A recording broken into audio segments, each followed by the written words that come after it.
Ladies and gentlemen, boys and girls, children of all ages, it is football season. Ready to watch this Packers Lions matchup at Lambeau Field in about, I don't know, a little more than an hour. I am so freaking excited. Welcome into PTA. My name's Clayton. You can check us out on packernet.com. Find me on Twitter at Packers_access. Joined alongside Jacob in Wisconsin. We got Emilio in Tennessee. Here to break everything down and take you right up to kickoff. If you guys would, let's do that YouTube stuff real quick. Get that out of the way. Hit that like button for us.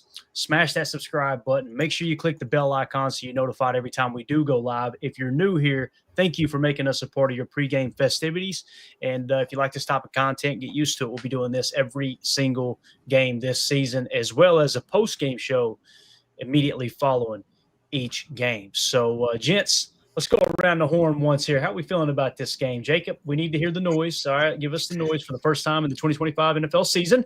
I feel pretty good, but the stomach is a-bubbling. The nerves are a-racking, and I just want to get this going because, I think I saw somebody else, maybe Jen in there, said that she's been up way too long already today. I was up at 4 a.m., have not went back to bed. I am ready to go. How about you, Emilio? Dude, I don't even know. I'm too excited at this point. I went to bed actually a little early last night just so I could be rested for the day because, man, it's gonna be a good one. It's gonna be a dandy, man. So I started pregame in Tennessee game yesterday, the Tennessee Vols game at 8:30 in the morning, and the kickoff wasn't until 3:30. So I'm getting old, boys. I'm just telling you right now. All day long, I've just been kind of rolling around on the floor here at the house trying to recover. But here we are, and now we're to the main event. Obviously, that was a slobber knocker out there. As I think UT beat ETSU 72-16 or something crazy. But nonetheless, man, this one here, I think it's going to be a little bit closer, gents. I really do. We'll see how it shakes out. We do have the actives and inactives already as the pterodactyls are flying here in the studio. So, good news. Micah Parsons is officially active along with Jaden Reed, Dontavion Wicks, and Savion Williams. That's great news, obviously, for the offense. And you get Micah Parsons out there. Will he just play pass rushing situations? Will they actually throw him in on the base sets as well? He led the league last year in pressures on first and second down. So I'm hoping they do get him out there on a fairly consistent basis. I want to see him get somewhere between, I don't know, at least 40% of the defensive snaps, possibly upwards of 65 to 70% of the snaps I'd be good with as well. So as Emilio's trying to do his best Tim impersonation. 65%. 65%. That's what we appreciate that, buddy. So inactives, here's the bad news. Nate Hobbs, Zane Anderson, Donovan Jennings, Ben Sims, Warren Brinson, and Barron Sorrell. I don't think there's any surprise here, right, guys? Like we were talking about Nate Hobbs earlier in the week, and we went from there's no way he's playing to I don't know, he might play, and now we're back to him being inactive. I think this is the right move, but let's just go around the horn with it real quick. We'll start with you, Jacob. What do you think about the actives, inactives here, man? Are you concerned? What sticks out to you? And I'll continue to comb through social media and see if we can get some updates. No, this isn't a very big surprise. Like you mentioned, we kind of were flirting with the idea of maybe Hobbs not playing. I think me and Emilio both were on the same page saying if there's even a hint of him having to re-aggravate that thing, let's just give him one more week. We're going to be coming back around in the short week on Thursday night against the Commandos. And I don't know. To me, it's like I'm willing to go with the guys that have been practicing, getting game speed, all that kind of stuff. Just to throw Hobbs in there, I think would be honestly a little bit unfair to him, just expecting him to just, without basically no practice for the last month plus to just throw him into the mix, I think would be a little bit unfair for him. What do you think about that? And as far as the other ones, I'd say Brinson maybe would be the only one I'm a little bit surprised about. I think Zane's still getting healthy. The other 3-4 sounds like more of like a healthy scratch minus probably Sorrell getting healthy. What do you think, Emilio? Yeah, no, absolutely. It was kind of where my thought was earlier in the week was, pretty much everybody on offense and Mike is going to play. Rest of the defense is probably going to be rest. And the video we saw from Nate Hobbs earlier in the week doing, quarter speed, and then he went to maybe half speed, 3/4 speed. There's no point in putting him out there right now. I'm glad that they kind of just let him ease into it. We have enough secondary, and we have a lot of fast linebackers if we need to stay in base longer. So I think that's something we can handle. But that's what excites me is one, Savion being ready, or at least being, active, and two, Mr. Home Depot going to get a shot probably here and there with Zane being out. And, let's look for him. Let's see who's going to be on punt coverage, who's going to be the personal protector, things like that, just to kind of keep an eye out for that. Zane kind of filled in those normally. Yeah. Love it. And, I guess the big question for me, guys, is, again, we talked about Micah Parsons. How much will he play today? Will they just throw him out there and let him run as if this is the rest of the season, right? Or do you think they'll hold him back a little bit? What would you like to see with Micah Parsons in that regard? Would you rather them kind of, let's hold him back a touch, or just say, hey, let's give him as much or as many snaps, maybe more snaps even, than Rashawn Gary got last year as the leading edge defender? I mean, personally, I kind of want it to be dictated by what's going on in the game. I don't want us to maybe throw him out there if it's not – if we go out in a boat race and we're up like 3 scores at halftime, I really don't need to see much of Micah Parsons in the second half, if that makes sense. But if it's kind of a neck and neck game, and, I would maybe want to see him more on 3rd and longs and more end of the stuff, like try to keep some juice in the tank for the end of the game kind of thing. But that being said, if he comes out and he's firing on all cylinders and looks great, I don't want to, cap. I'm sure that Micah Parsons, of all people, doesn't want to be capped if he doesn't need to be. So what are your thoughts, Emilio? Yeah, it's tough. I don't know. I'd rather kind of keep him on a snap count this week. I would say max, 25, 30 if we're really pushing it. But, I'm like I said, I'm just worried about his endurance. He's physically in shape. It's just, is he going to get winded? So if we want to bring him out on third and longs, that's fine. If he wants to, run out there for a couple of edge setting, 1st, 2nd downs, perfect. And you got to get him through, where he feels comfortable, and let's just keep moving. We don't need to dish everything out here right away.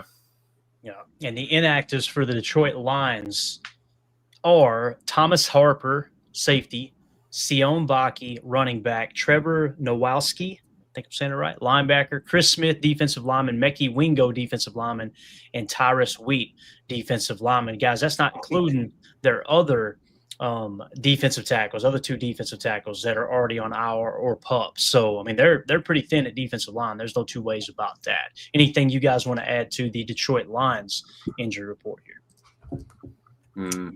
Yeah, it looks like Tesla cleared. I think that was an illness he was dealing with. That was probably the only one that I thought could maybe impact the game, really. But like you said, just the lack of depth at the D-line can't help but be noticed. Running between the tackles is going to be key this early. Get her done. Yeah, definitely. And I think if I were to jump on the Detroit Lions side and say, all right, what would be my keys to victory for them? They got to run the ball, man. You need to really test this interior of the Packers defensive line without Kenny Clark and see if you can establish the run, right? I feel pretty confident that we can handle the run because we finished 2nd in the league last year, right? And again, what did Kenny do? He basically played touch spy and controlled 2 gaps. They're out of the A gap, out of the 1 tech, if you will. So if that's how you're going to approach it, and obviously with Warren Brinson not being active for the Packers, that tells me Nas Stackhouse probably going to get some meaningful reps, I would imagine, as well. Yeah. And you remember in training camp, correct me if I'm wrong, guys, but by the end of training camp, we kind of felt like Stackhouse had passed Warren Brinson on the depth chart too. So I know he's going to be nose tackle. People say that as if we always have a nose tackle on the field every single play, and the reality is it's just about 20 to 25% of the snaps you got one of those true traditional nose tackles on the field. But if that's the case, throw him in that 1 tech out of the nickel 4-2-5 if you don't feel comfortable with what Carl Brooks can do there. You know what I'm saying, Emilio? Like maybe we see more Nas Stackhouse than we expected now that Warren Brinson's inactive today. Right. Yeah. And then maybe you just feel more comfortable with him being in there in that situation. Maybe you're looking for a little bit more 4 looks and not walking up the back. Or, you never know. You're trying to stop their run game, but also the pass games. I'm all right with it. Let's see what Stack's got. And if it's an early game and he struggles, fine. We get Brinson to come right back out there next week. And you can kind of just rotate him. Same, you got Ben Sims out, but it seems like it's more just kind of like a roster spot that you needed more than anything. Yeah, and it's 2-0 for this, says here in the chat. Cowboy Michael Myers is going to destroy today. As you see Edgerrin Cooper, Jacob, walking into the stadium, got the chaps on, got the dinner plate belt buckle. We're good to go, man. Sweet hat, too, by the way. Love he's got the Christian cross showing there with a couple buttons undone. I know you can appreciate it when you got a couple buttons undone there, right? Right, Jacob? Oh, yeah. You got to show off the hamburger meat, as they say. And, he's definitely looking like what's that movie, 8 Seconds? Is that the Bull Rider one? Oh, yeah. Oh yeah. I think that he Looking looks like the part. Peterman out there. Yeah, certain guys could pull off that look. He's pulling that off, and I could probably pull that off, Jacob. Definitely could, but that's the Mexicanity in you. Denim. Everywhere that I've went with Emilio, whether it was to dinner at a really nice restaurant in Green Bay, Wisconsin, or to the Redneck Brawl, he's always got the cowboy boots on. I can, which is hilarious. People hear this pod, they hear my accent, and they probably think I'm wearing the cowboy boots, right? I'm the one with the white Air Force One. Yeah. He's over there sitting there buffing them in the corner.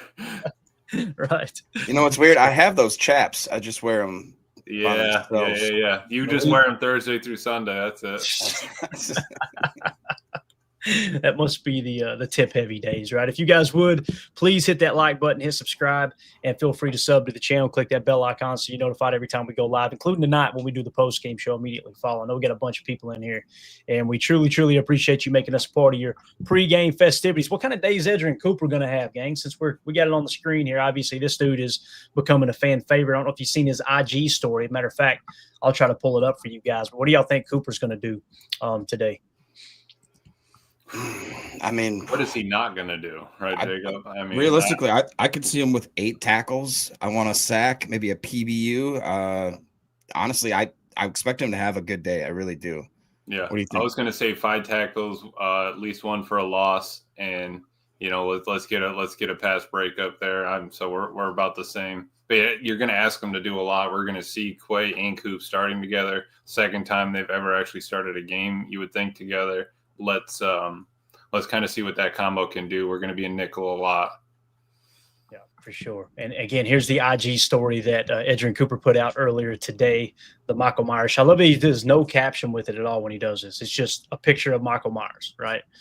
This dude's so much fun to root for. He is. And again, if they start to move him around a little bit, if they decide to come out in a nickel 4-2-5 and throw him at like a 7 or a 9 tech on one side of the line of scrimmage, and they've got to focus on Micah Parsons on the opposite side. And then you got Rashawn Gary kicked into anywhere from a 5 to a 3 tech. Man, that's going to get really, really interesting on what this offensive line's got to do to protect Jared Goff. And again, I think this is going to be a close one, guys. The line shifted when we traded for Micah Parsons. It shifted to 2.5-point favorites for the Packers. To the best of my knowledge, most markets have it back to 1.5. This is going to be a put. This is going to be literally one of those games where it's a pick-em game. I like to tease the betting line every now and again. Not that kind of tease, Jacob, not like in the club. I like to tease the line a little bit. Like, if it's sitting at 2.5 points, all right, tease it to 3.5, right? That type of thing. That way, if your team, whoever you pick, they lose by 3, you still win the bet type thing. But when it's at 1.5, it's like, man, this thing, they're trying to keep that money as even Steven as possible. So it's going to come down to the wire. We talked about Savion Williams, right? I hope he is going to be the jet sweep guy today with Jaden Reed a little banged up, right? Throw Savion in there and get him a couple touches. Who knows? Maybe throw him back there in the pony package as well. I just have a hard time convincing myself that they're going to go too all in on Savion early, even though he's a 3rd-round pick. Emilio, he missed a ton of camp, right? Yeah, he missed a lot of time. I have a hard time believing he just jump in there and not miss a beat. You know what I mean? I was thinking, maybe he's at 50-60% of the playbook locked in, hopefully closer to, 70-80, but it's more of the timing issue would be my thing. I mean, obviously you can probably run a quick touch pass and not have too much of a timing issue, but if you got like delay out routes, different breaks. I just want him to have all of that stuff. So I would think that you could get him the ball on a jet sweep or a touch pass, but let's also maybe like you were saying, bring him into pony package. Let's just keep it simple. Maybe get Tucker Kraft out there on the swing. You got a swing pass to Savion on one side with Tucker leading, and then maybe you have a little flat route by the running back on the other side. Matthew Golden, little hook curl dagger or something like that. You can kind of work it, but you don't need to leave it only up to him. Let's have a couple options. Talking about working it, Jacob, I thought he was going to break the little Missy Elliott out there on us, man, for a second. You know what I'm saying? Break out I know you got that in the 6th CD changer from 1998. For sure, absolutely. As long as I don't hit too many bumps in the road, it doesn't get scratched up, we're good. man. I tell you, the old days, Jacob. I know you know what I'm talking about, man. How many times you had to smack the dash because that CD kept skipping on loop, right? You had to give it the old jolt, the old college try. I was more ghetto than that, dude. I brought the portable disc player that you had to put the cassette in. AV That way, channel. you hit anti-skip on the portable. See, that's a hack right there, fellas. Tell you what. Yeah, that's when the ladies knew they were not dealing with the broke one, man. When they looked over and see the anti-skip, and Jacob, it didn't work. It always skipped anyway, did it not, man? No, I'll never again. I don't think kids these days will know what it's like to take the time to burn a CD for your lady friend. Give it to her. Oh yeah. You know, you want to show that you're truly committed in a relationship, right? That's how that's done for sure. Oh, yeah. I'll tell you who's committed to this Packers team. It's this guy right here. And I love this little glance that QB1 gives to the camera here at the last second. You'll notice it right there. If you pause it just right, I think we got our next meme put right that there. name in my mouth right there. That's what we need right there for the show. What kind of day do y'all think J-Love's going to have today against the Detroit Lions defense? Now, is Aiden Hutchinson going to be as effective, Jacob, as he was before the injury? Are they going to be missing those two interior defensive linemen? We talked about Davenport, opposite side, high draft pick. However, he hasn't been able to stay healthy. I can't even remember how many games he's played in the last 2 years. What do you think? What do you think Jordan Love's going to do today? Or do you think the answer to the equation may be just to lean on Josh Jacobs a little bit? You know, I'm going back and forth on that. I would like to lean on Josh Jacobs heavy. It's 126, I believe, yards for him to become the third fastest player to 7,000 yards in the modern era. And he did that interview sit down with Kay Adams where she asked him point blank, is this something we need to bring up to Matt LaFleur? And he said basically it'll be known kind of thing. So I'm sure that they have had some conversations about it. That would mean, too, that the Lions probably maybe saw that interview as well and maybe have a different thought about that. So if we are forced to maybe go through the air a little bit, I expect Jordan Love not to come out rusty per se, but to maybe take a quarter or two to settle in and then maybe unleash a little bit more rhythm. Try to, like Amelia was talking about, get back on that timing schedule with his receivers.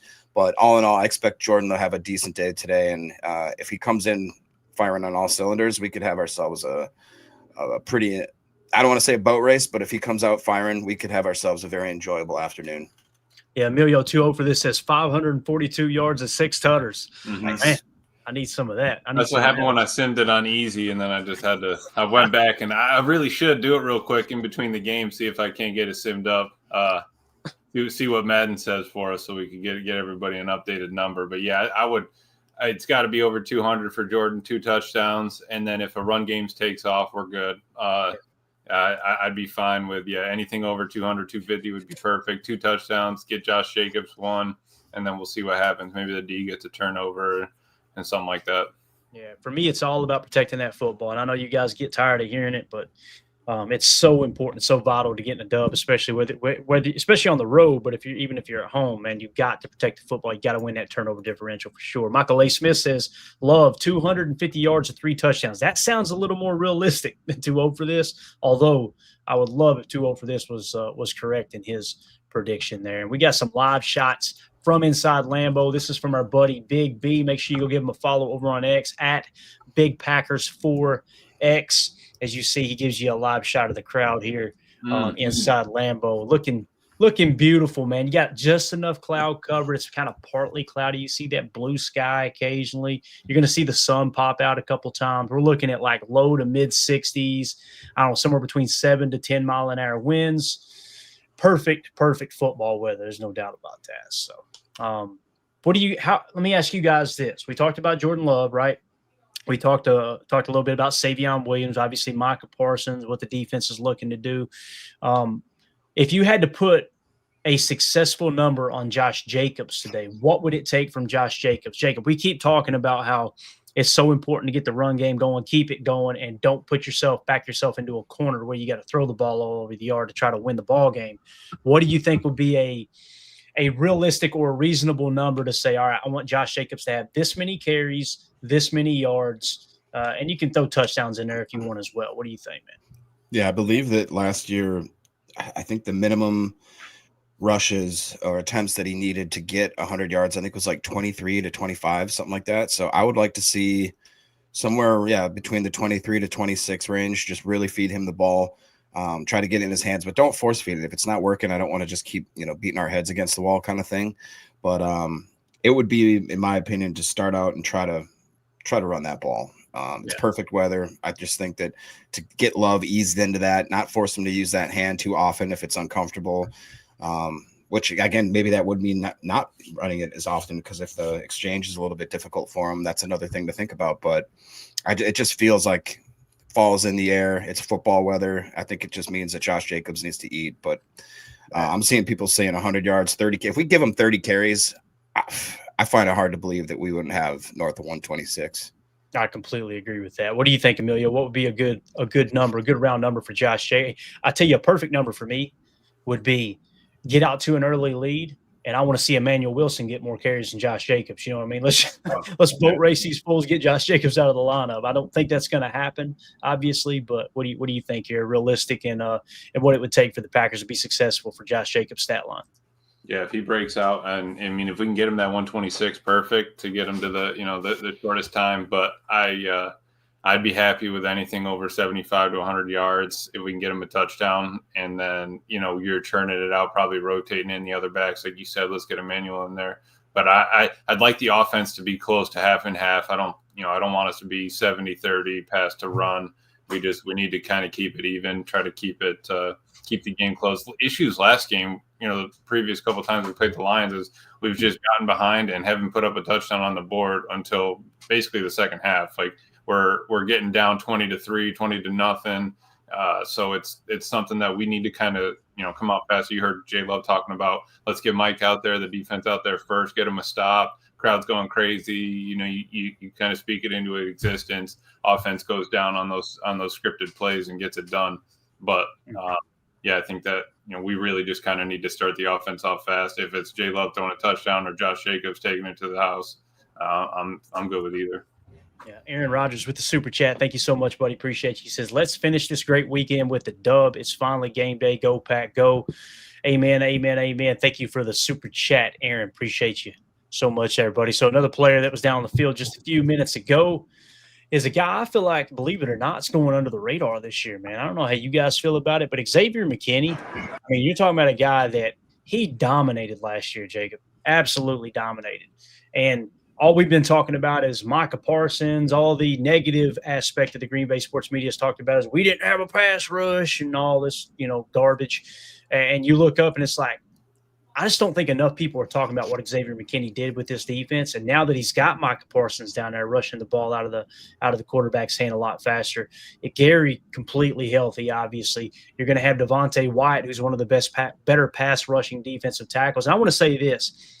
People who have been clamoring for Christian Wilkins, I could not disagree more.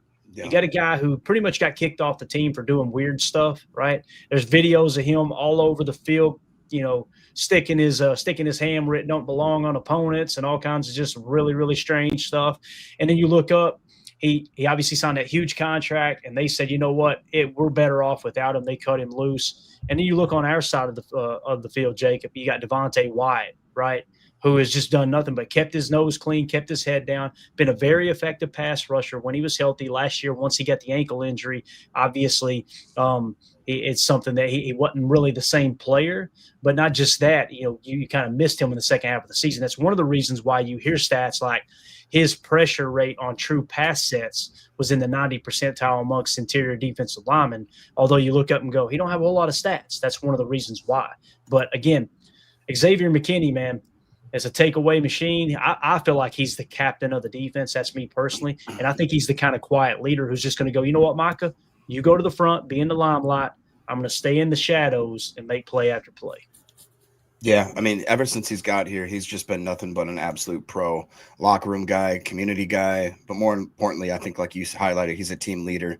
I think I saw somebody in the comments say that he's going to be a captain today, and he thought that he may be a permanent captain for the season. I'm not sure if that's true, but if so, he deserves it 100%.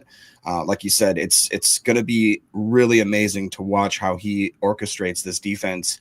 Now, like you said, obviously the Parkins addition is going to be massive.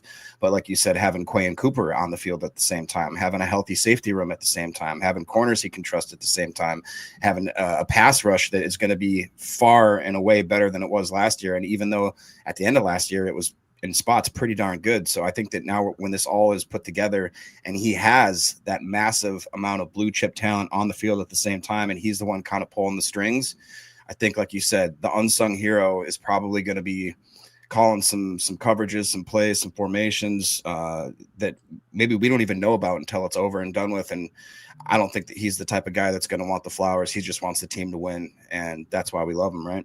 Yeah. What do you think, Emilio? Xavier McKinney, you feel like he's flying under the radar, or is it just me, man? Here's a guy that has just kept that secondary room together, right?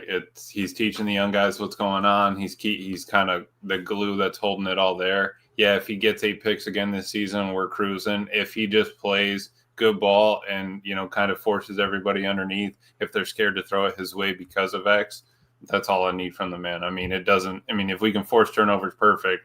But you'd rather be a threat, just scaring the offense, not going your way. If you have that threat on the D-line and Micah, if you have that threat in the secondary, where are you going to try to fit this thing to gain yardage on this defense? I'm kind of excited to see what our best part of our defense and our offense is going to be. And then after the game, all right, where were we lacking? Where could a problem arise throughout the season? Maybe we can kind of run that down and see where, we might have an issue, but you're never going to know that until you get out there and play some games. Absolutely. And go ahead, Jacob. You want to hit that if you put that up there? I don't know if you did or not. Yeah, Coach Lund just saying with Kenny gone, X is for sure the leader of the defense. I think I agree with that. Maybe him and Gary are probably co-leaders there, I would say. Yeah, completely agree with that too, man, for sure. So seeing a lot of people commenting about Aaron Rodgers in the comments section. So for those of you who don't know, the Jets the Steelers are beating the Jets now. They are leading them. If I could find the score here, I know I just 31-26. It is 31-26. That's really weird that it's not on here. Yes. So and he is. It sounds like he's on fire. I think he's got 4 touchdowns, no interceptions. So going to be really, really cool to see. And I don't know how you guys feel about it. And I think the fan base is somewhat mixed on that whole storyline. But I'm rooting for Aaron. I tell you what, I'd love to see is Packers Steelers in the Super Bowl, and the Packers just absolutely boat race them. But how electric would that be? Aaron Rodgers, one of the all-time Packer greats, leads the Steelers to the Super Bowl, faces his former team, and then his understudy Jordan Love just absolutely takes it to him. And the Super Bowl win that he had in 2010 against the Steelers just all comes full circle. He flips teams, brings them back 15 years later. Yes. Yeah, the NFL would eat that up. They'd take that storyline and run with that thing. Yeah, no doubt. What do you think, Jacob? Would you rather see Aaron fall on his face, or would you rather see the Pittsburgh Steelers have success? I'd like to see him have a successful season up until the point they play us in the regular season, and then once again in that Super Bowl rematch where, all of that, the coming home, the Steelers rematch, the fact that Jordan Love would be 27 the same year that Brett and Rodgers won in their 27th birthday year. They won the Super Bowl. It just all fits, man. I'm gonna talk to the script writers and see if I can make sure that they put that in there. Yeah. And we're keeping our eyes on any other news that may come out of Lambeau. We'll continue to throw it up on the screen. But let's just go around the league real quick. That sound good, fellas? Just kind of get an update on some of the scores. So obviously the Packers going to be kicking off here. And what do we got? Roughly a little less than an hour now, right? But going around the NFL in the fourth quarter, 11 minutes left, the Tampa Bay Buccaneers are leading the Atlanta Falcons 17-13.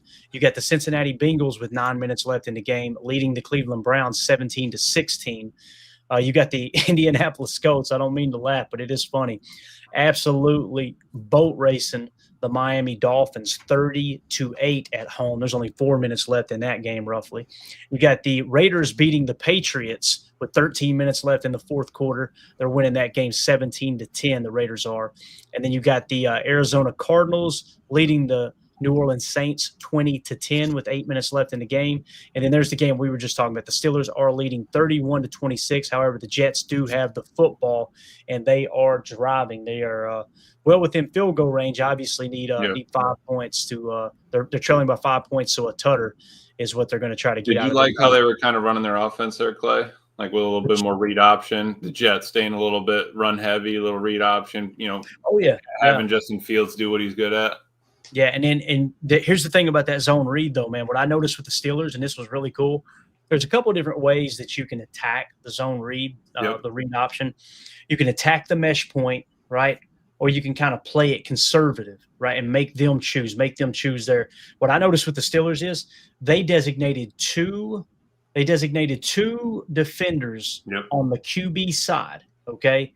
And what they did was have one attack the mesh point, they have one stay back and the other attack the mesh point or go after the running back. So as they go after the running back, they're going, okay, the quarterback's reading that. Okay, he crashed. Let me pull it and run it myself. And he looks up and there's the defender right in his face. Right, because Fields is looking at TJ Watt that whole time, right? And they told TJ Watt, all right, you're crashing on the running back. Perfect. I'm holding A that whole time. I'm yanking that thing out of the buck. I'm running. You got Wilson, right?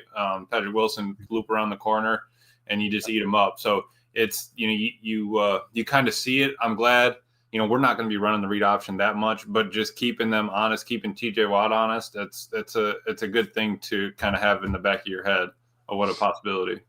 Yeah, completely agree, man. And again, so that's why you've seen some of those zone reads. People were like, "Oh, Justin Fields made the wrong read there." No, he made the right read. They've just got two defenders over there, and the reality is, you can do that against Justin Fields because he's not going to light you up through the air, so to speak, right? Mm-hmm. However, if you were playing Lamar Jackson or someone like that who can spin that sucker, you need that extra defender back in pass coverage. You know what I mean? Well, think about it. They've gotten this out on tape now. Maybe next week they add in a little bit more RPO where you're looking downfield to a bubble or a quick slant right behind him.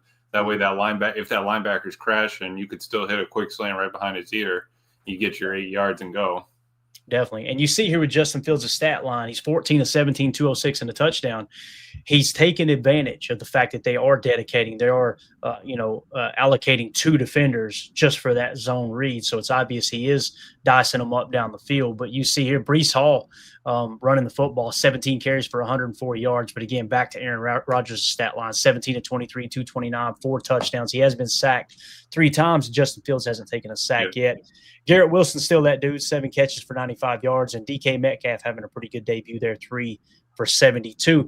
Jacob, when you see DK Metcalf's stat line, and we know that the Packers were kind of in those trade talks for DK Metcalf, what do you think would be a successful day for Matthew Golden today for the Packers? Obviously, we chose to steer away from going and getting DK Metcalf, paying him top dollar, giving up that draft capital. Again, if we had done that, you wouldn't have Micah Parsons. You guys know I see edge as far, far more important than wide receiver. So really the trade-off is you get Matthew Golden in the first round as opposed to having DK Metcalf. What do you think would be, all right, if Matthew Golden does this today in terms of catch and yardage, what do you think would be a good day for him today?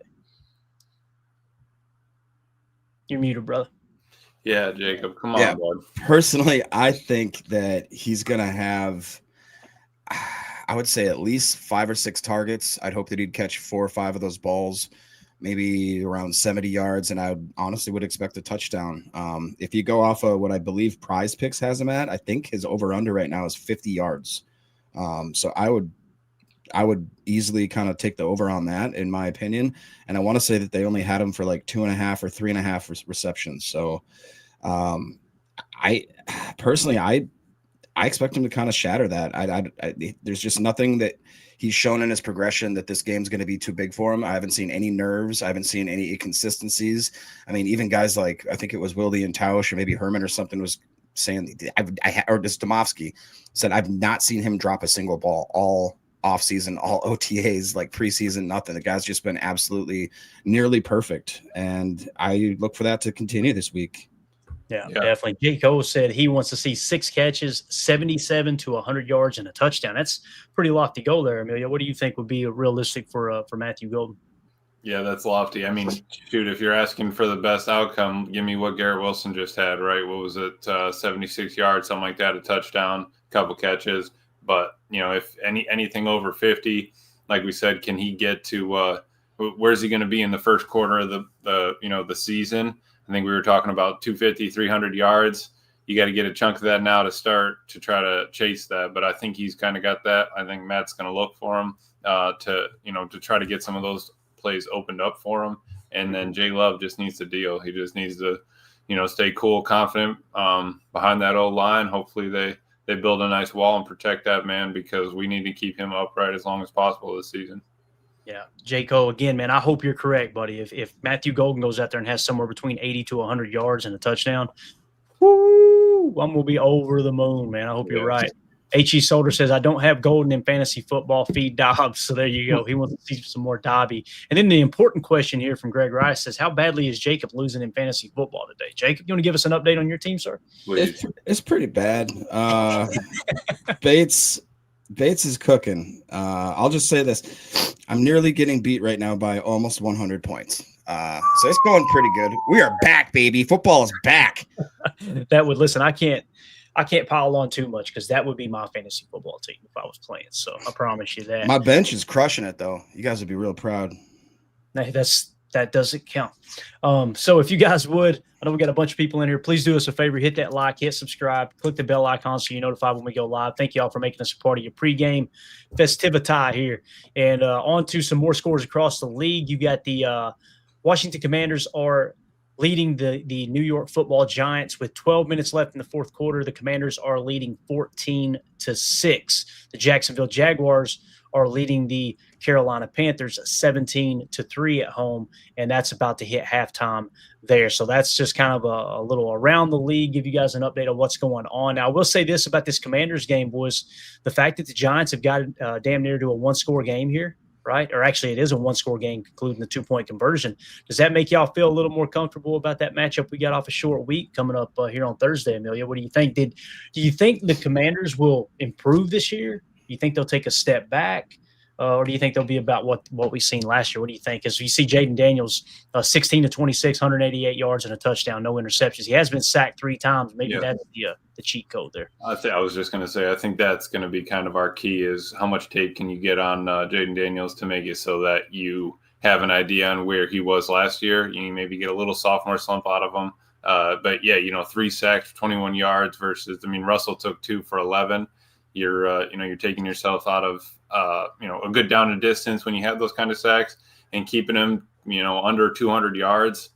That's perfect. You're not going to stop him from throwing the ball everywhere. You got to keep an eye on McLaurin. I saw that one. It was like a 3rd down and 15 or something, and McLaurin ran basically a crosser, deep crosser, gave him a little bit of a push off, and just caught it, moved the chains. So we'll have to kind of tighten that up. But short week, I think it'll be good tape against the Giants. They're playing well. They're playing hard. It's a divisional game. You never know. It's one of those kind of toss-ups. But, yeah, it'll be all right. Definitely. Chad Inc. asked earlier today, thank you for marking this, Jake. Appreciate you. He says, is something wrong with Brinson or just a healthy scratch? I'm hearing it's a healthy scratch. I don't know if you guys are hearing anything else, but it sounds like Brinson was a healthy scratch. And that's why I mentioned, if you guys remember in camp, it seems like in terms of opportunities and reps, Nas Stackhouse had kind of leapfrogged Warren Brinson, right? Yeah. So on the depth chart. So I think it's more to do with that, the fact that Nas Stackhouse is more built to stop the run. And if Warren Brinson is further down the depth chart than your Kobe Woodens and your Devontae Wyatts and your Carl Brookses, those type of guys, all right, let's go ahead and deactivate Warren Brinson, make sure Nas is in the lineup and kind of go in that regard. I think would be the way to handle that. So hopefully that answers your question there, Chad. That's what I'm hearing. If anybody hears something different in the chat, let us know, man. That could be inaccurate too. So appreciate you, Chad. Wide receivers, Deebo Samuel here, six receptions for 58 yards, having a pretty good day at the office there, right? I didn't see the targets. If I could get it to spread, that ain't going to. Let me try to zoom out just a touch. No, still ain't going to work. I don't know how many targets he had, but he's leading the Commanders right now. So maybe Deebo Samuels was a good pickup. We'll see. Malik Neighbors, 5 catches for 71 yards. He continues to be a stud over there for the New York Giants as well. So anything else you boys want to add to the Commanders talk? Is obviously the Packers got them coming up next week. No, I'll have to go back and check the tape later on this week. We won't have a lot of time to do it. We have to be a quick turnaround there on Chalk Talk, but I watched most of that Commanders game, and honestly, it just looked like cancel him. There it is. The team doesn't look very impressive at all. A lot of it is just Daniel scrambling and making something out of nothing with his legs. I think that if when we play them on Thursday, who would be the ideal linebacker to set up some sort of spy situation? Would you want it to be Quay, or would it be more of a Cooper or something like that? Like I feel like if we were to assign not a full-on QB spy, but just somebody that maybe had responsibilities for him not break and contain, because that seems like how they've been beating the Giants in the little ways they have been.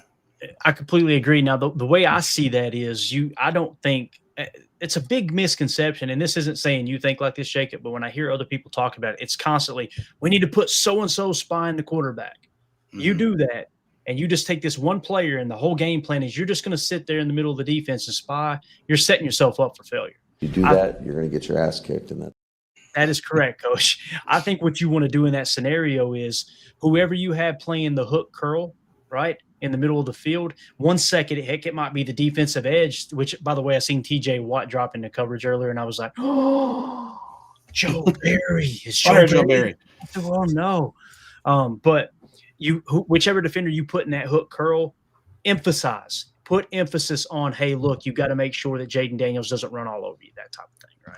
So that's the way I would approach it. So if you're playing a cover 3 buzz, hell, it might be the safety that buzzes the box, right? You might have Evan Williams. Listen, make sure you don't take your eyes off the quarterback. Yes, protect your zone, but you be ready to break if he tucks that thing to run. And then the other defenders in your defense need to be well aware and prepared that, hey, if he does do that and he does go after the quarterback and a spy, you got to be prepared to cover his zone a little bit as well. So that QB spy, I think it's Madden talk for the most part. People play that 2-man under spy. You know what I'm talking about, Emilio? Yeah. Anytime you get a scrambling quarterback. But even that, you think about it, 2-man under, you want 2 safeties, you want a guy spying, you could have 5 out in a route. You're only rushing 3 at that point. Right. I mean, you're not bringing the pressure that you think you are. So that's why you end up bringing 4. Then you lose contain. Then he starts scrambling. So you really, it's a numbers game at that point. And we got an update from the Steelers-Jets game. The Jets are now leading 32-31. I think they might have missed the 2-point conversion from. Yeah, they did. Okay.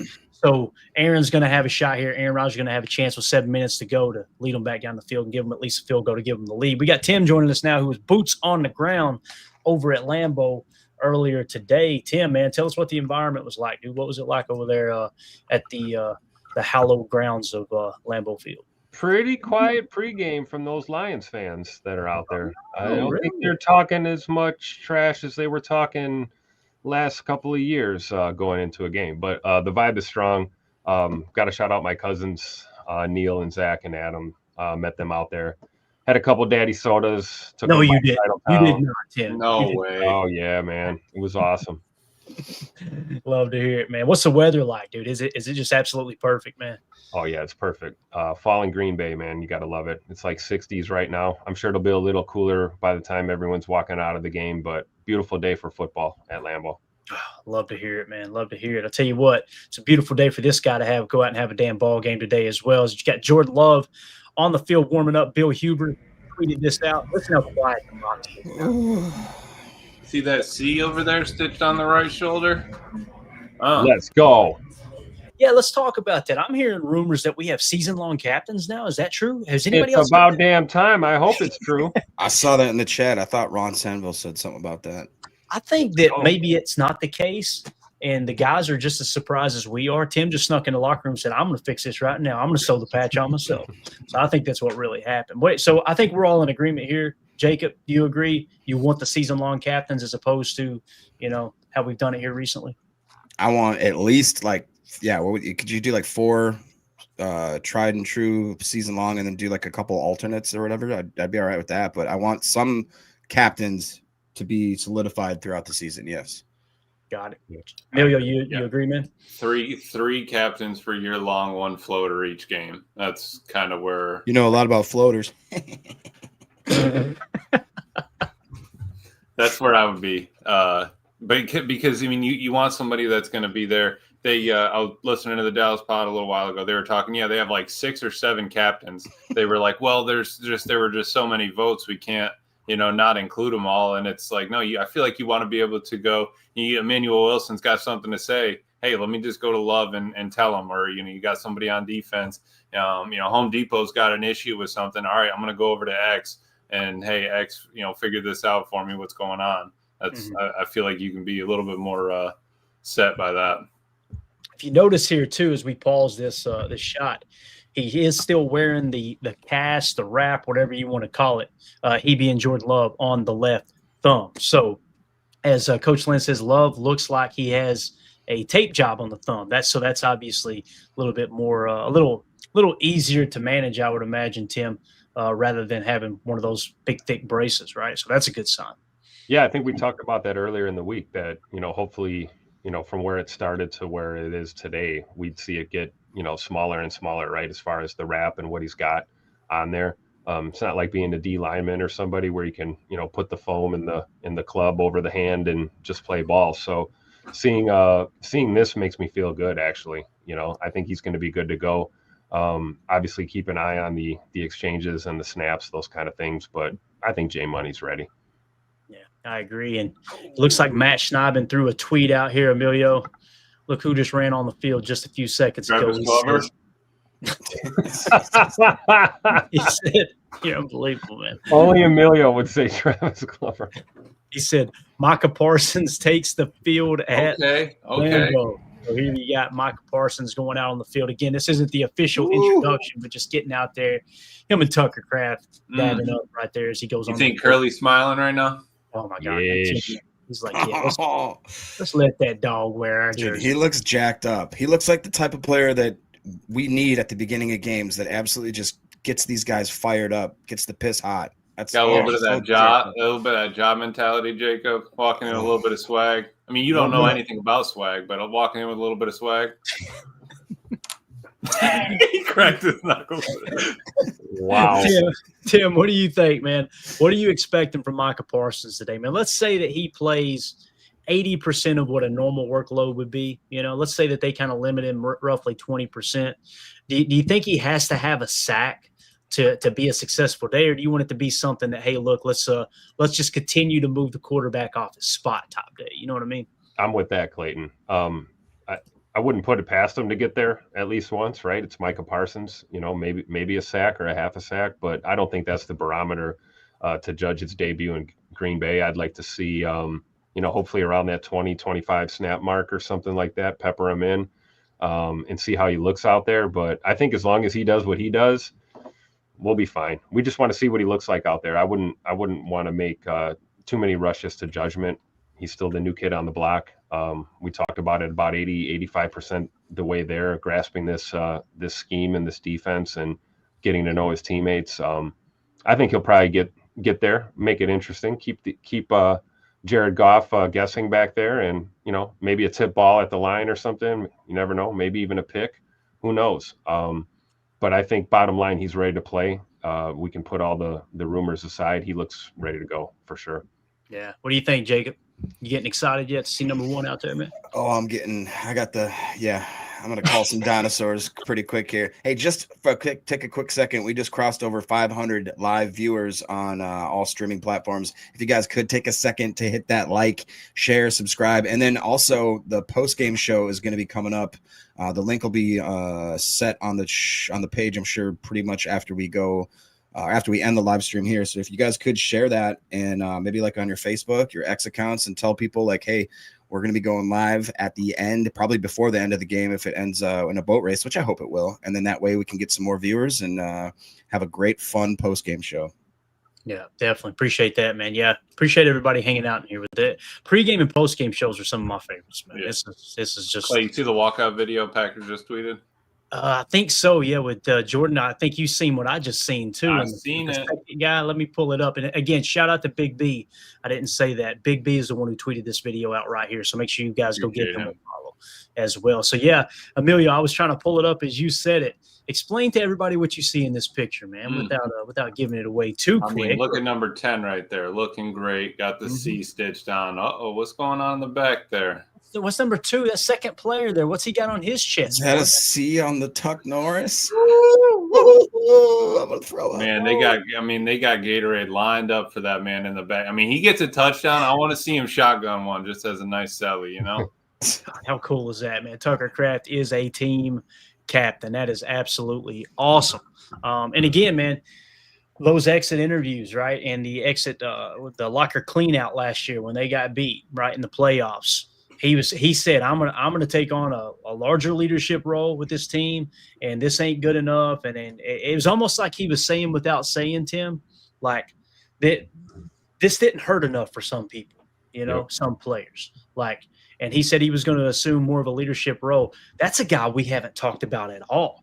I wouldn't be surprised if he comes out and dominates today, especially if they start to clamp down on some of those crossers with Jaden Reed and they try to bracket cover Matthew Golden once he shows his speed a couple times. You got Romeo Dobbs working in the phone booth at X. Don't be surprised. All of a sudden, you got Tucker Kraft on these shallow crosses, these drag routes, right, that opens up, and he's the yak monster, man. When you think about Tucker Kraft being a captain, dude. I love it. I've always felt like, at least this last offseason going into this year, that Tuck Norris is kind of like the Rashawn Gary of our offense. He's not going to put up with any half-assing out there. He demands excellence, picks his teammates up, much like we see Rashawn, much like you see with Tucker Kraft here walking out. Look at 85, all business. That looks like that's the same way Rashawn walks onto the field too, all business all the time. So seeing the C on his chest makes a lot of sense. When it comes to the offensive side of the ball, Jay Money, obviously Tucker Kraft, and then maybe Josh Jacobs or one of those guys you would think would get the captain bars. But I'm happy to see it, man. Tuck's one of those guys that works very intensely, but doesn't also forget to have fun out there. So that's who you want wearing the C on your chest for sure. I know there was many people immediately thought, okay, well, who's the other captain? Thanks to shout out to Eric Upton, at ARRICK Upton GB over on X.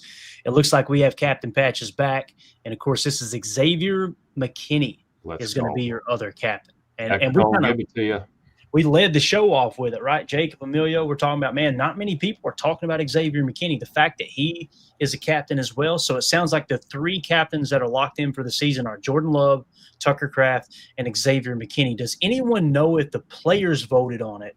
Which is, I personally think that's the way it should be. I've got it right here. Our resident expert here, Bates, says, according to the head coach Matt LaFleur's comments last week, the team is considering the option of season-long captains, but and then it goes on to say, has instead established a leadership council with select players during the offseason to handle leadership responsibilities. This fits with the Packers' tradition of typically selecting captains on, he must give a length limit here. He says a game-by-game basis for the regular season. So it took us 3 comments to get there, but thank you, Bates. I appreciate it. So that makes a lot of sense. These must be this must be that leadership council then, right?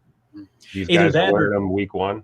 I think the leadership, and that's the first time I've heard that, Bates. Thank you for sharing that. And Tim, I could be completely wrong here. I feel like the leadership council is going to be separate. So maybe they are going to rotate captains and then they're just kind of picked. But the leadership council, Emilio, I don't know how much sports talk you've listened to in Knoxville. When Nico Iamaleava transferred, right, before he transferred to UCLA from the University of Tennessee, and bear with me for a second. They had a leadership council Josh Heupel put together, and it's led by Kitzelman, right? Their tight end in Tennessee, who's just an absolute ass kicker, right?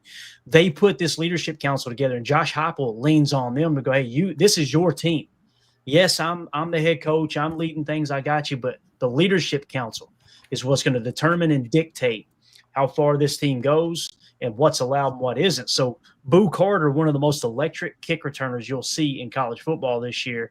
I actually tweeted some clips out live in Neyland Stadium yesterday. He got in trouble skipping off-season program, and they said Kitzelman about killed him.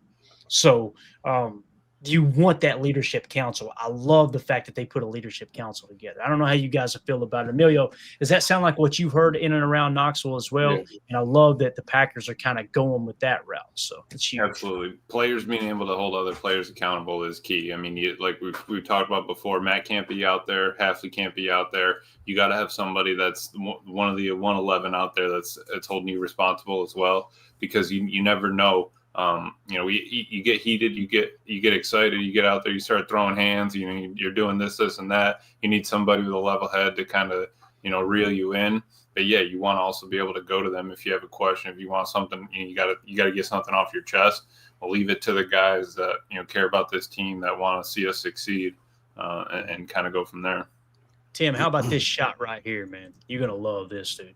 From NFL NFL's X account. Look how crispy clear this is, boys. Look at the crowd filing in. You're going to have some shadows casting across Lambeau today, Tim. You see Micah Parsons up close and personal here. Man, so excited. How do you see this one, Tim? You think the Packers going to be able to pull out a dub today? Oh, yeah. I mean, my opinion has not changed all week. I've been calling for a boat race. We're overdue. You know, we've lost the last 3 in a row to Detroit at Lambeau Field. It's time to put a 35-13 ass whooping on them today. Love to see this up close look, though, too. Micah Parsons and the boys. And, of course, DC right there in the middle, Coach Covington. You see Coach Ogabasi in the back. Telling you, watch that D-line group. These guys are focused and they're playing together. It's going to be awesome. Yeah, definitely. So let's just go around the horn, boys. How do y'all see it? How do we see it playing out here? And, again, this was tweeted out by NFL over on X. I want to give credit where credit's due there. I've kind of felt like – actually, let's hit this Soder chat. Don't let me forget. We're going to go around the horn with the rest of us about how we see this game playing out. Soder with the super chat. Thank you, buddy. Everyone have a great day watching your Green Bay Packers beat the Detroit Lions. Go, Pack, go. Thank you, Soder. Let's go, Soder. Love the confidence. I think it's going to be a close ball game, boys. And I'm telling you, if this was played in Detroit, I'd probably feel a little bit different. But the fact that it's at Lambeau, the Packers have been really, really good when they open at Lambeau. I know here recently all people have talked about is how bad we struggle early in the season. We get off the slow starts. We're always on the road. Wait, Emilio, do you know when was the last time we had a home opener? Do you remember? 7 years. 2018, I thought, right? There you go. And I want to say they've won the last 15 home openers or something crazy like that? The Packers that were at home? Yeah, that were at home. Yeah. I believe that's correct, right? So yeah. Let's get Matty Ice off to a good start. Yeah, I think it's going to be a close game, Emilio. What do you and I want to ask everybody in the chat, give us your score predictions in the chat, gang. Me personally, I think it's going to be a field goal or less type game. I think the Packers come out on top here, though. What do you think, Emilio? I was thinking 27-20. I'd like a touchdown lead, but we need to get off to a good start. We need to put up a touchdown in the first quarter to get this team kind of ramped up. We cannot not have a touchdown before halftime. Yeah, no doubt, man. No doubt. All right, Jacob, what about you, man? How do you see this one playing out, bro? I think it's going to be 34-21 Packers. Come off to a kind of shaky start, pull away in the third quarter, coast throughout the fourth quarter. I want to see Jordan Love with at least 2 tuds. I want to see Josh Jacobs with 130 some odd yards rushing, 2 tuds. And McManus is perfect on the day. Defense looks studly. Micah Parsons comes away with 3 pressures, 1 sack, 3 tackles, maybe 1 for a loss. Edgerrin Cooper with 8 tackles, 5 solo, something like that. That'll do. So what was your score again? 34-21. Got it. 34-21. I like it, man. So the majority of everybody has got this, around a 7-point. Tim feels real confident. You guys are thinking somewhere around 7, and I'm saying it's a little closer than that. So that's awesome. As you can see here, the Pittsburgh Steelers have the football. They're at the Jets' 42-yard line. 2 minutes left in the game. We got a crucial 3rd and 11 coming up here. So just going to kind of keep our eye on this score right here. Here's our boy. I was wondering if he was showing up. Kirby and Branch both get a pick. Hutchins, 3 sacks before halftime. I did see last night, Detroit Times tweeted out a picture saying Aiden Hutchinson got a haircut, and they said backers better watch out because he said Barber hit me with that one all over. So, I mean, that's kind of scary, for Hutchins to do that, And I don't know. I don't think this is a Lions fan. I think it just might be the name Lion in the Lamb 777. 27-24 Packers. He says, I'm trying to get That's Rock a Packer fan. Is okay. Rock Howard, what's your prediction for the game? I may have missed it there, man. I want to know what you think here. I don't think he's predicted yet. He's just been saying stuff. He says Jordan Love, no touchdowns and 2 picks and a butt fump. Ooh, a butt fump. Hey. Hold on. Let me screen grab that. Let me hang tight, everybody. Rock, make sure you come back, Bob. Yeah, please, man. Listen, I promise you, if the Packers get beat by 40, we will be here doing a post-game show. Okay, we're not going anywhere. But again, as I always say, if the Packers somehow win and you've been in here talking trash all week, I hope you got enough hair on your ass to show your face in here. You know what I'm saying? Make sure you drop back by the post-game show immediately following the game and get that strap. You know what I'm saying? Tim, I think you know what audio I need for this, sir. Just hit him with it one time just so he knows in case the Packers do win. Wait, what? Belt to ass. Oh, that's the drop. Belt Okay, we got so many. BTA. You know what I'm saying? Tim's like, you got to help me out here, Clayton. I thought you were talking about this one. Get over here. Belt to ass. BTA. You know what I'm saying? That'll work too. So looks like did we get a field goal there? I think we did, right? Listen to me, I'm a Steelers fan. Oh boy. Here we go, 4th and 11. Oh yeah, they got her. Boswell. Oh Nailed yeah. it, all Right right. through the uprights, bud. Yes, sir. So the Steelers are now leading 34-32. There's a minute left for the Jets to have a shot to go down and win this thing. So wait, how long are we from kickoff? 22 minutes? Is that right, guys? Something like that? Yeah. All right, let's just hang around then. Is that cool with you guys? Y'all can hop off whenever you want to. I'm going to hang around for a few more minutes, see how this one ends up. I'm gonna throw up. Love it. All right. Let's see if there's anything else in the chat here. Jake, if you get anything marked or anything in there that you wanted to see, I don't see anything. We've been keeping up with good flow, so there isn't anything really that we've been keeping up with the chat, surprisingly. Gotcha. And again, if I said wrong there, I apologize. William Herman said Steelers, not Jets. The Steelers are leading that game, as you can see here. They had the ball. They kicked the field goal. It just hasn't re-upped yet here. There we go, 34-32 now. So look at that field goal going through the uprights. Did you by chance – I know you were obviously hosting the show, Clayton, but the pass that got him into field goal range, it was one of those crazy ricochet, pops off a defender and just lucky. And then, of course, Rodgers comes in and does his Rodgers stuff, gets him in field goal range. I will tell you, I love Jordan Love, absolutely, but it is fun to just watch that old man just do his thing over and over and over. Even though they know exactly what's coming, he still finds a way to do it. Yeah, no doubt about it, man. No doubt about it. I'll keep the eye on the score there. We'll drop that down for a second, as I don't think I've ever seen Lindsay Thierry, I think is how you, maybe Thierry. I don't know how you would say this, but she's throwing out some tweets here. Micah Parsons at Lambeau Field, loud ovation when he emerged from the tunnel, as you see Micah getting ready out here. That's another angle of what we were watching earlier from Big B. Really on the field. He looks like he's in great shape, man. He looks like he's good to go. I don't think there's going to be any limitations other than maybe him, like they said, what we hear earlier in the week, Emilio, Jacob, was it 80% of the defense he now has? He's pretty much learned 80%. Yeah, it was definitely north 65%. 65%. That's what I would guess now he's at the 90. No, yeah, he 100%. pretty sure he did say 80%, and he'd have it at 100% by the end of this week or definitely by next week's game. So, Clayton and Tim, Mrs. Green asked the important question. She says, "Did we already do Ref Watch?" It's Cleat. It's Cleat Blakeman. Cleat Blakeman? Good old Cleat and the crew. Yep. I don't know. So we got to get some statistics ran down. It's my fault. I've dropped the ball there. I need to run down all the stats on those guys from last year, and we'll try to keep up with it in real time as well. We like to just kind of know, all right, what officiating crew throws a lot of flags, what doesn't, who do we got this week, that type of thing. So we'll make sure. Did Rock ever give his prediction? Oh, Rock Howard. Did he give the prediction? I'm still not seeing it. I did not. How about these hands? He's just talking a bunch of random smack, but no specifics. Weird. All right. Well, I know this. Tim's got this queued up right here, sir. We've got this dirt bag ready to go. That's the dirt bag we're dealing with this week, right, Tim? That's him. That's him, Mr. Dirty Cleat. son of a. you think he's been working out in the offseason? A little baby biceps. You kidding me? Doing Those are injections. that flag throwing workout. Yeah. Those are injections. Seriously. You lie to your friends. Get ready to go. Ain't doing it. Ain't happening. There it is. Hey, we got him. There we go. All right, let's screen grab it. Rock, if you get it right, sir, the Lions win. You drop back by the post-game show. There's no prizes, but we will definitely tip our cap. No, but there could be a prize, Rock. If you would just go ahead and join PTA, either Patreon or on YouTube. You could actually get yourself entered in to win a LVN card. Come on now. There you go. Rock Howard says 38-21 Lions. So that's what, a 17-point victory? Is that what he's saying? Yeah. So Yep. That's why somebody mentioned he had been hitting the. I don't even know if their offense is going to put up 38 points. I'll be honest. I love it, Emilio. So in the last play of the drive here, the Jets had a 4th down. Justin Fields kind of put a hospital ball out to Garrett Wilson. Garrett Wilson got absolutely sticked, drops the ball.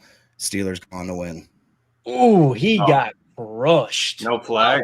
mercy. No flag. No flag. Shouldn't have been, though. That's shoulder, right? Yeah, that was a good hit. That was Good. a damn I good didn't hit. see it. I didn't see it. So that's good. Yeah, it was good. Good square up.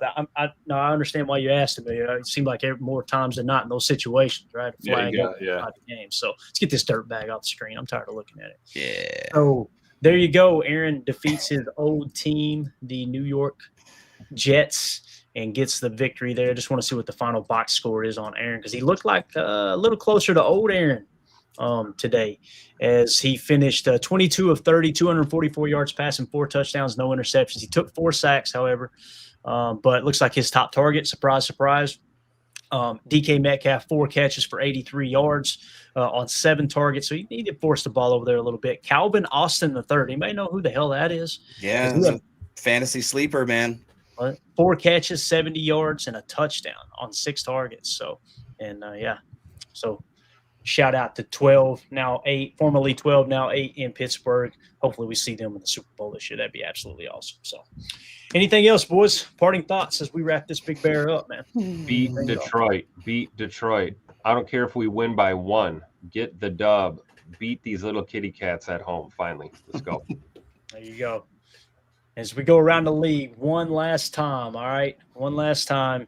Quick little rundown. The Falcons are beating the Buccaneers 20-17. However, Tampa has the football with 2 minutes left. The Commanders end up pulling away from the Giants. That looked a little more like what I expected, 21-6. The Commanders are beating the Giants, 2 minutes left. The Jaguars are beating the Panthers 20-3 in the third quarter. You've got the Broncos and Titans just kicked off. The Seahawks and Niners just kicked off, so we don't have anything there yet. And I believe we got some finals down here. The Bengals beat the Browns in a slobber knocker, 17-16. I don't know how many innings that game went, but then you got the Raiders defeated the Patriots 20-13 in New England. Cardinals beat the Saints 20-13 on the road there. So there's a couple of road wins there. Then the Steelers, like we said, on the road as well. So the Road Dogs pulling it out this week so far, guys.